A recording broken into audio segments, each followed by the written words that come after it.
9-cu sinifin qrammarsının 6-cı unitinə baxırıq. Intensifiers with comparatives and superlatives. Yəni müqayisə dərəcəsi ilə və üstünlük dərəcəsi ilə işlənən göstəricilər. Intensifiers with comparatives. Müqayisə dərəcəsi ilə olanlara baxaq. Big difference. Yəni müqayisə edərkən əlamətlər arasında müqayisəni böyüdür. Yəni onların arasındakı fərq böyükdür. Much sözü, far sözü və a lot. Biz bilirik ki, much, far, a lot müqayisə dərəcəsinin göstəriciləridir. Və onları müqayisə dərəcəsinə qoşanda mənanı daha da çoxaldır. Yəni məna arasındakı fərqi daha da çoxaldır. This program is far more expensive than the other one. Yəni bu proqram digəri ilə müqayisədə çox bahadır. Yəni bunun qiyməti ilə o birisinin qiymətinin arasında çox böyük fərq var. Yəni bahalığında çox böyük fərq var. Bax o mənada deyir ki, big difference, yəni çox böyük fərq var deməkdir. Programs in trade schools are much shorter than 4-year colleges. Burada təhsil proqramından söhbət gedirik. Deməli, maraqlı sözdür, peşə məktəbi deməkdir. Deyir ki, peşə məktəbindəki proqram, yəni tədris proqramı are much shorter than 4-year colleges. 4 illik kolleclərlə müqayisədə çox qısadır. Yəni bunlarda təhsil müddəti xeyli bunlardan qısadır. Yəni trade schools və 4-year college arasındakı proqram uzunluğunda böyük fərq var. Small difference, kiçik fərqi nə bildirir? Slightly, a bit, a little. Bunlar da bilirik ki, müqayisənin göstəriciləridir. Onları müqayisəyə qoşanda məna arasındakı fərq az olur, yəni azca. For me, English is slightly easier than Russian. Mənim üçün ingilis dili rus dili ilə müqayisədə birazcıq daha asandır, birazcıq. Görürsünüz, yəni bunların arasındakı fərq elə çox göstərilmir. The course is a bit more difficult than I expected. Bu kurs mənim gözlədiyimdən birazca daha çətin imiş. Yəni elə də çox fərq olmadı da, amma birazcıq çətin oldu mənim gözlədiyimdən müqayisədə. Deməli, much, far və a lot müqayisəyə qoşulanda mənanı çox böyük fərqləndirir. Slightly, a bit, a little müqayisəyə qoşulanda mənanı birazcıq fərqləndirir. Bunlar müqayisənin göstəricisidir. Nə deməkdir? Yəni ki, bu yaşıl yazılan sözlərdən sonra more ya da gəlməlidir. More ya da Yəni tək hecalısa qoşulacaq, çox hecalısa more qoşulacaq. İndi baxırıq burada as barədə bizə nə deyəcək? As özü deməli, maraqlı bu yaşıl yazılmış sözlərlə qoşulur. O da məna fərqi yaradır. Deməli, big difference. Böyük məna fərqinə baxaq. Not nearly sözü ilə birləşə bilər. Not nearly as. Nümunəyə baxaq. Tural isn't nearly as smart as Mira. Tural heç 1 qramda olsun Mira qədər ağıllı deyil. Yəni ki, Turalla Mira'nın ağıllı olmaqları arasında çox böyük fərq var. Onların ağılları arasında. Yəni, big difference var. İzahını verib ki, Mira is much smarter than Tural. Yəni, Mira Tural'la müqayisədə çox daha ağıllıdır. Yəni, bunların arasında bir uçurum qədər böyük fərq var deyir. They aren't nearly as many people in the conference today as they were yesterday. Deyir ki, aren't nearly as many as. Yəni, çox deyil.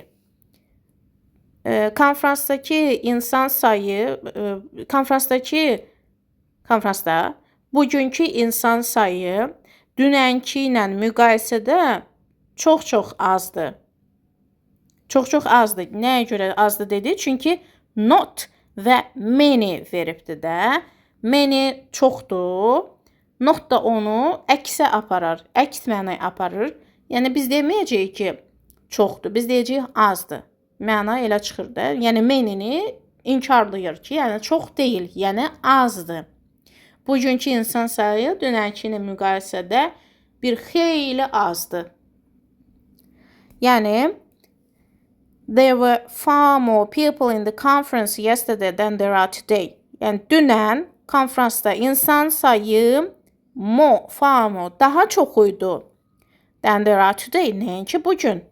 Dünən daha çox idi. Nəinki bu gün. My school doesn't charge nearly as much as yours. Yenə də much çoxluğu bildirir, not da onu inkarlayır, yəni çox deyil. Mənim məktəbim səninki ilə müqayisədə elə də çox ödəniş tələb eləmir. Yəni mənim məktəbim səninkindən ucuzdur mənasında çıxır. Your school charges much more than mine. Sənin məktəbin mənimkindən daha bahadır. Daha çox pul alır sizdən. Yəni təhsil haqqı. Small difference. Kiçik fərqdir. Kiçik fərqi nearly as, almost as, not quite as. Our school building is nearly as tall as yours. Yəni bizim məktəb binamız elə az qala sizinki kimi hündürdür. Yəni sizin your school building is only a little taller than ours. Yəni sizin məktəb binanız bircə damcı bizimkindən hündürdür. Yaxşımı? Yəni buradakı hündürlük fərqi azdır demək istəyir. Nearly. Nearly axı az qala mənasını verir. Az qala. Demək olar ki, belə tərcümə oluna bilər. My school isn't quite as big as Kelly's. Yəni Kelly's school is a little bit very slightly bigger than mine. Mənim məktəbim Kelly'nin məktebi qədər çox da böyük deyil. Yəni ki, isn't quite as big. Necə deyək? Yəni, necə deyək ki, bizim dildə daha təbii səslənsin. Kelly'nin məktəbi bir damcı bizimkindən böyükdür. Bizim məktəbimiz o qədər də böyük deyil. Biraz ondan kiçikdir. Biraz ondan balacadır. The workshop didn't take quite as long as it did last time. Bu dəfəki workshop müzakirə deyək də. Yəni bu dəfəki müzakirə keçən dəfəki ilə müqayisədə çox da elə uzun çəkmədi. Yəni keçən dəfəki müzakirə biraz bugünkü müzakirədən birazcıq uzun idi. Bugünkü müzakirə keçən dəfəki ilə nisbətən o qədər də uzun olmadı. Yəni biraz ondan qısa oldu. Deməli, nearly, almost və not quite sözləri əzəzlə birləşəndə həmin sifətlərin məna fərqini azaldır. Yəni aralarında çox da elə böyük fərq yoxdur. Aralarındakı fərq azdır. Small difference. The same isə eyniləşdirmə deməkdir. Yəni burada iki tərəfin əlamətini bir-biri ilə eyniləşdirirsən. Bu elə adi as və not as, not so as kimi eyniləşdirməyə bərabərdir. Quite, as, just, as birləşməsi. If we want to emphasize that two things are the same, we can use quite and just. Biz iki şeyin, iki əşyanın eyni olduğunu vurğulamaq istəyiriksə, quite as və just as kimi verə bilərik. Yəni quite ilə just burada demək olar ki, heç bir şey eləmir. Elə bir məna, necə deyim, mənaçaları vermir. As necə tək başına eyni məna verirsə, just as və quite as də eyni mənanı verir. Heç bir şey yaratmır orada. Theoretical knowledge is just as important as practical skills. Yəni nəzəri bilik eyni ilə praktiki bilik kimi vacibdir. Eyni ilə. Bax biz burada just'ı eyni ilə kimi tərcümə edə bilərik. Eyni ilə sözünü tərcümə etməyə də bilərik. Filan bilik, praktik bilik kimi vacibdir. Kimi bir də bizdə bənzətmə qoşmasıdır. Bənzətmə qoşması eyniliyə deyir də, düzdürmü? Vocational education is quite as important as university degree. Burada deyir ki, peşə təhsili də universitet təhsili kimi eyni ilə vacib bir şeydir. Yəni, o təhsillə bu təhsil arasında vacibliyi, important olmağı eyniləşdirən, bərabərləşdirən. Yəni, biri obrisinin üstün deyil. İkisi də vacibliyinə görə eynidir deməkdir. Deməli, bir daha təkrar eləyək. As-əzə nələr qoşula bilər? Not nearly as birləşməsi qoşulanda not nearly as. Bunlar arasında məna fərqi dəhşət çoxdur. Mənalar arasında uçurum var. Sonra small difference, nearly as, almost as, not quite as. Bunları qoşulanda iki tərəf arasındakı məna fərqi azdır, bir-birinə çox yaxındır. Just as, quite as birləşəndə isə mənalar eyniləşir. Yəni bir-birinə bərabər olur. Biri o birisindən artıq, biri o birisindən az olmur. Aşağıda da bir damcı qeydimiz var. Intensifies with superlatives. Yəni üstünlük dərəcəsi ilə olan göstəricilər. We use easily and by far as intensifies with superlative adjectives. Üstünlük dərəcəsi ilə easily və by far sözlərini birləşdirə bilərik. Easily plus üstünlük, by far plus üstünlük. Yəni bunlar üstünlük dərəcəsinin göstəricisi kimi işlənə bilər. The chef is easily the greatest instructor of all time. Yəni bu şef dünyanın ən yaxşısıdır. Of all time, yəni bütün dövrlərin, biz bunu elə dünyanın kimi deyəndə daha təbii səslənir. Bizdə bütün dünyanın ən yaxşı şefidir. Web designing course was by far the most challenging thing I have ever had to do. Web dizayn eləmək, yəni internetdə sayt dizaynı kursu mənim indiyə qədər gördüyüm ən çətin bir şey idi, ən çətin iş idi. Unitə davam eləyirik. Burada modifiers barədə danışır. Modifiers o başqa sözdən öncə gələn təyin edicilərdir. Bir sözdən öncə gələn təyin edicilər modifiers adlanır. We use modifiers before adjectives to make them stronger or weaker. Modifierləri biz nə üçün işlədirik? Sifətlərdən əvvələ qoyuruq və sifətin mənasını daha güclü və ya daha zəif eləyirik. To use modifiers correctly, we need to know if the adjective is gradable or non-gradable. Həmin modifierləri düzgün işlətdiyimizdən əmin olmaq üçün biz gedək bilək ki, hansı sifət gradable'dır, yəni dərəcələnə bilən, hansı sifət non-gradable'dır, yəni dərəcələnə bilməyən. Most adjectives are gradable. Sifətlərin əksəriyyəti dərəcələnə biləndir. Yəni adi müqayisə üstünlük dərəcəsi var. Such adjectives have different levels of their quality. Həmin sifətlərin əlaməti müxtəlif səviyyədə olur. Müxtəlif səviyyədə, yəni adi müqayisə üstünlük deyir. For example, the weather can be a bit cold, very cold or extremely cold. Misal üçün hava biraz soyuq, çox soyuq və dəhşət soyuq ola bilər. With the help of modifiers very or extremely, we make the meaning stronger. However, a bit makes the meaning weaker. Biz deməli very və extremely sözlərini cold sözünə qoşmaqla həmin cold'un mənasını stronger elədik. Yəni daha da gücləndirdik soyuğun mənasını. Amma a bit sözünü qoşmaqla onun mənasını zəiflətdik. Biraz soyuq. Yəni mənanı zəif ifadə elədik də, elə çox güclü ifadə eləmədik. To make gradable adjectives stronger, we can use modifiers like very, extremely, really.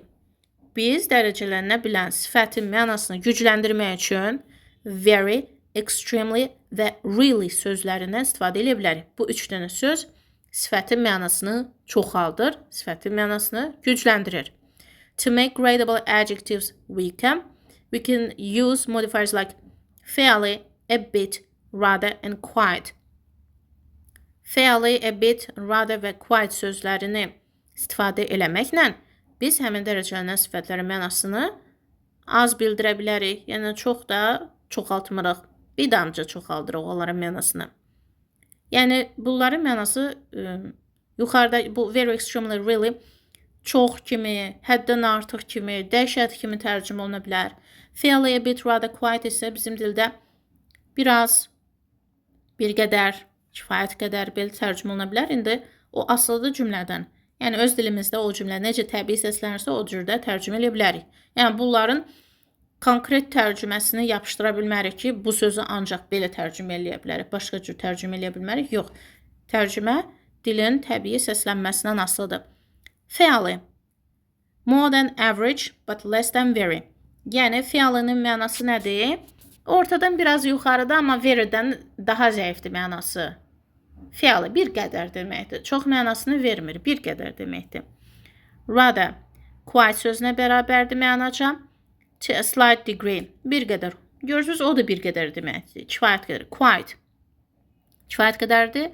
A little, bir qədər. Yəni ki, bunların hamısı elə bir qədər, kifayət qədər, bir azcıq, belə tərcümə ola bilər. Moderately, but not very. Orta səviyyədədir, belə orta bab səviyyədədir. Very'yə heç yaxın getmir də, yəni very biraz çoxluğu bildirir. Note, qeydimiz var. Quite has different meanings when it's used with gradable and non-gradable adjectives. Quite sözünün mənası dəyişə bilər. O da asılıdır sifətin dərəcələnə bilməsindən və ya dərəcələnməməsindən.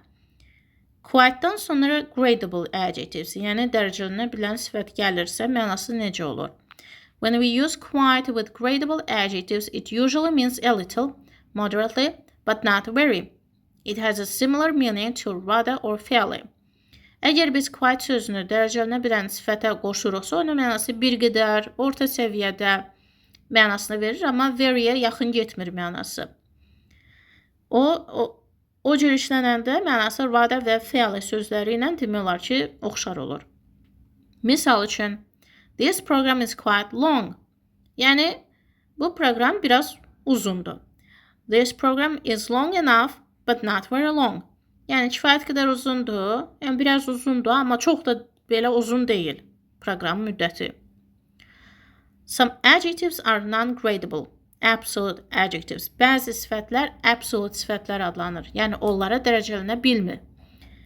Yəni, sifətlərin əksəriyyətini biz adi müqayisə və üstünlük dərəcəsində işlədə bilərik. O da niyə? Çünki həmin sifətin mənası az da ola bilər, orta səviyyədə ola bilər, biraz daha çox və ya ən çox ola bilər. Bəzi sifətlər və ya bəzi zərflər isə zaten öz mənasının ən son həddini bildirir. Ona görə də onlar dərəcələnə bilmir. For example, you cannot be a bit free or very free. Misal üçün, free sözünü götürək. Biraz azad, çox azad ola bilməzsən də, azad olmaq ya var ya da yoxdur, qutardı. Yaxşı mı? Free sözü, yəni azadlıq ya var ya da yoxdur. Azadlıq az olmağı, azadlığın çox olması deyilən şey ola bilməz. Və ya məsələn pulsuz kimi tərcümə eləsək. Bir şey ya pulsuzdur ya da pulsuz deyil. Ona görə də biraz pulsuz, yəni ödənişsiz, biraz ödənişsiz, lap çox ödənişsiz belə bir şey işlədə bilmərik. The idea cannot be a bit right or very right. Yəni məsələn kimisə ideyası biraz düzgün, çox düzgün ola bilməz. Yəni bir şey ya düzdür ya da düz deyil, qutardı. Ona görə də right sözü dərəcələnə bilməz. Yaxşı mı? Bir şey düzdürsə, düzgündürsə, o elə düzgündür. Ya da ki, düzgün deyil, yəni səhvdir. Ancaq iki tərəfi var. Ya belədir, ya da belə deyil. Daha biz düzgün sözünü biraz düzgün, daha düzgün, ən düzgün deyə bilmərik. Belə bir şey düzgün deyil. Yəni işlətmək doğru deyil. These adjectives describe absolute qualities. Absolute, yəni son həddədir də. Yəni bu sifətlər son həddi bildirir. Ya var ya da yoxdur, qutardı. To make them stronger, we have to use modifiers like absolutely, totally or completely. Biz bu cür sözlərlə, yəni absolute olanlarla, absolutely, totally və completely sözlərini işlədə bilərik. Tamamilə deməkdir. Bizim dilə tamamilə kimi tərcümə olur, üçü də. Elə bir fərqli tərcüməsi yoxdur. Here is the list of some common non-gradable absolute adjectives. İndi bizə bir neçə dərəcələnməyən sifəti göstərib. Gəlin baxaq görə. Empty, boş. Bir şey ya boşdur ya da doludur da, ya belədir ya elədir. Düzdürmü? Full, dolu. Bir şey ya doludur ya da dolu deyil. Dead. Bir şey ya ölüdür ya da diridir. Finished. Bir şey ya bitib ya da bitməyib. Equal, bərabər. İki şey ya bərabər olur ya bərabər olmaya bilər. False, səhv. Bir şey ya səhvdir ya da səhv deyil, yəni düzdür. True. Bir şey ya düzdür ya da səhvdir. Final, sonuncu da son. Bir şey ya sonuncudur ya da sonuncu deyil. Married, evli. Bir adam ya evlidir ya da evli deyil. Single. Bir adam subaydır və ya subay deyil. Yəni sifət, bu cür sifətlər, ümumiyyətlə sifətin dərəcələnə bilib bilməməsini bilmək üçün sadəcə onu beyninizdə fikirləşin ki, Bu əlamət ya belədir, ya da belə deyil. Vəsə, qurtardı. Başqa cürü yoxdur bunun. Başqa cəhəti yoxdur. Başqa məna verə bilməz. Deməli, bu dərəcələnə bilməz. There are also non-gradable strong adjectives. Deməli, dərəcələnə bilməyən güclü sifətlər də var. Görək o nədir? They already have the idea of very in their definition. Yəni, bunların içində artıq very'nin, elə bir çoxluğun zaten özünün içində mənası var. Yəni, öz mənası son həddədir. If we want to make strong adjectives even stronger, we have to use absolutely, completely, quite, really. Yəni, dərəcələnə bilməyən sözlərdən, məsələn, götürək, tutaq ki, tired. Tired, yorğun sözü. Bu dərəcələnə biləndir. More tired, the most tired. Amma ki, bir də var exhausted. Bu da yorğundur. Amma ki, exhausted'in mənası very tireddir. Yəni, həddən artıq yorğun, ölü dərəcəsinə yorğundur.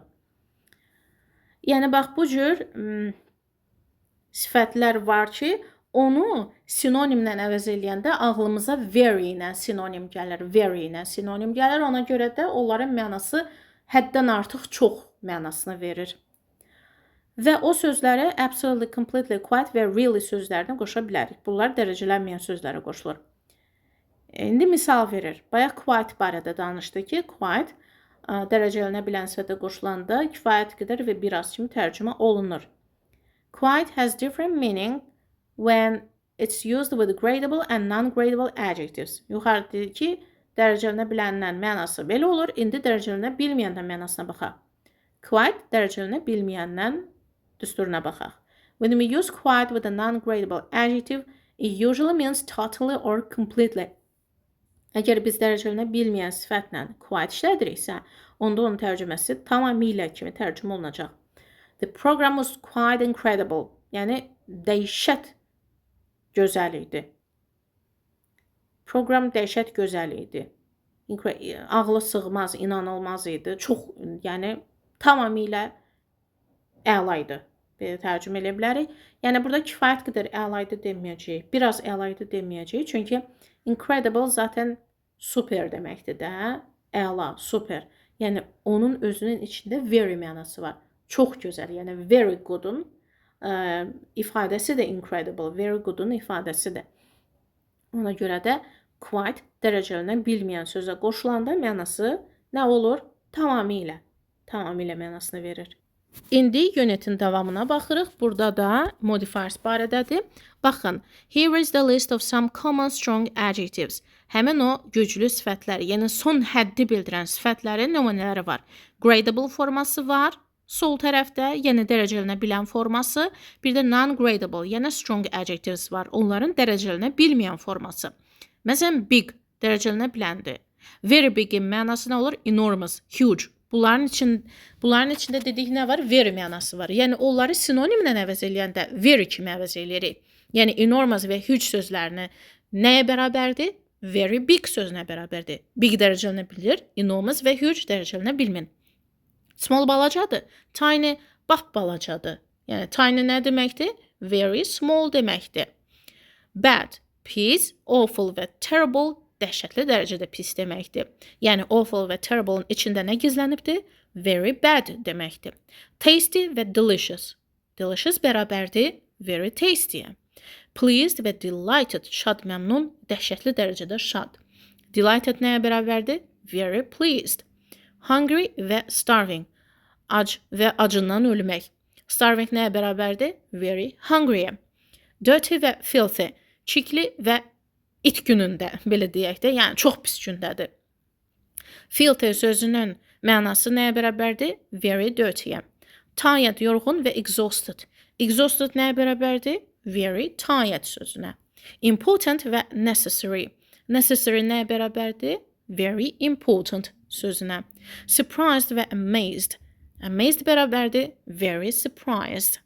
Scared və frightened. Qorxmuş, qorxan. Terrified isə qorxudan ölməkdir. Terrified nəyə bərabərdir? Very scared, very frightened. Cold və freezing. Soyuq və dondurucu dərəcədə soyuq. Freezing nəyə bərabərdir? Very cold. Hot və boiling, isti və qaynar. Boiling nəyə bərabərdir? Very hot. Good və fantastic. Fantastic nəyə bərabərdir? Very good sözünə. Bununla da 9-cu sinifdəki qrammarları tamamilə bitirdik. Bir daha bu dərəcələnə bilən və dərəcələnə bilməyən sifətlərə baxarsınız. Bunlar maraqlı məsələlərdir.